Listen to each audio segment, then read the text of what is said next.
हे बघा, मी ह्याच्यात कांदा, टोमॅटो, वांग, वाटण, लाल तिखट, हळद सगळं टाकलेलं आहे आणि मी आमटी करत आहे खूप छान अशी मसूरची डाळ. तर आता तुम्ही बघा, मी ह्याच्यात मसूरची डाळ टाकते आणि ही तुम्ही नक्की ट्राय करून बघा. इतकी छान होते ना, जे खात नाहीत ना ते सुद्धा खातील, इतकी मस्त होते. आता ही काय करायची, जास्त पाणी त्याच्यात ठेवायचं नाही. त्याच्यात व्यवस्थित ह्याला मी जरा मोठा गॅस करते आणि ह्याच्यात जरासं आपण पाणी ओतूया. जेवढं त्याला लागेल एवढंच पाणी ओतायचं ह्याच्यात. हे बघा,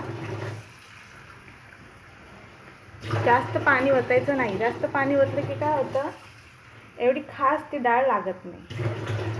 पण जरासं ओतलं ना, त्याला शिजण्यासाठी मी एवढं पाणी ओतलं आहे. आटवणार आहे हे सगळं पाणी जे टाकलं आहे ते. झालं.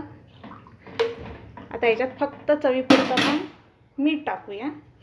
हे बघा, चवीपुरतं मीठ, एवढं मीठ तर लागेलच.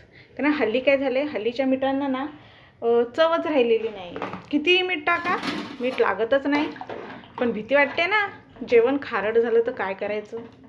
म्हणून सुरुवातीला थोडंच टाका, नंतर जास्त टाका.